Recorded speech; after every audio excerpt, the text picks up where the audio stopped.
tarde. Hoje a gente vai falar sobre direito constitucional, mas mais especificamente, Constituição formal. Para deixar a nossa conversa mais organizada, vamos dividir em três partes. Primeiro, o conceito e as características da Constituição formal. Depois a gente vai falar sobre o conceito e a estrutura da Constituição de 1988. E por fim, alguns pontos polêmicos, como o preâmbulo e o ADCT. Bom, para começar, o que exatamente é a Constituição formal? Basicamente, é um conjunto de normas que estão escritas no texto constitucional, mesmo que não tratem de assuntos tipicamente constitucionais. Uma das características mais importantes é a supremacia hierárquica, que trata de que a Constituição está no topo da pirâmide de todas as normas. Ou seja, nenhuma lei pode influenciar a própria Constituição. Outra característica bem marcante é a rigidez, que através dela a gente consegue entender que mudar a Constituição é muito mais difícil do que apenas alterar uma lei. E segundo alguns autores, como Alexandre de Moraes, ela é até chamada de super rígida. Isso porque temos as chamadas cláusulas pétreas. E são pontos que podem ser alterados de jeito nenhum. Como forma federativa do Estado, o voto direto, secreto, universal, periódico, a separação dos poderes e os direitos e garantias fundamentais. Agora, para enriquecer, vale a comparação. Diferente da Constituição formal, existe a Constituição material, que nesse modelo o que importa não é se a norma está ou não no texto constitucional, mas sim o conteúdo dela.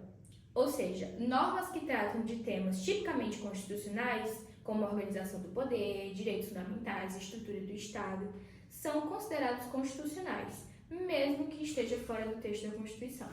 Agora nós vamos falar sobre a estrutura da Constituição de 1988. O texto constitucional está dividido em três partes: o preâmbulo, o corpo permanente e o ADCT. Bom, o preâmbulo funciona como uma carta de apresentação, que traz os valores e os objetivos da Constituição.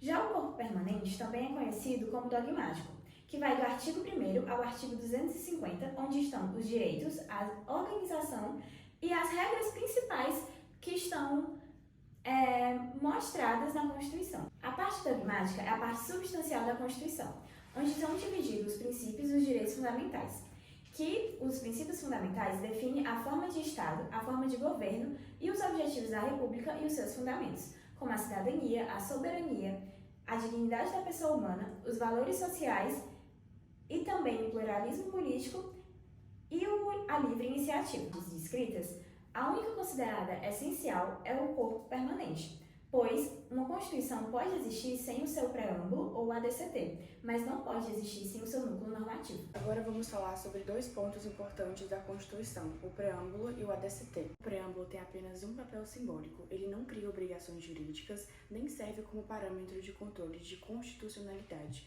mas pode ser usado como referência interpretativa. O ADCT é diferente, ele tem força normativa e foi criado para organizar a transição entre o sistema antigo e o novo.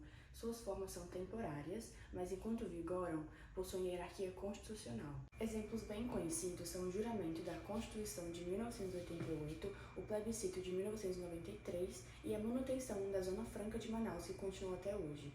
No fim, a gente percebe que a Constituição não é apenas um texto, mas a base que organiza o Estado e garante a hierarquia do sistema jurídico. E a de 1988 foi um marco com cláusulas pétreas e mecanismos de proteção que continuam fundamentais até hoje.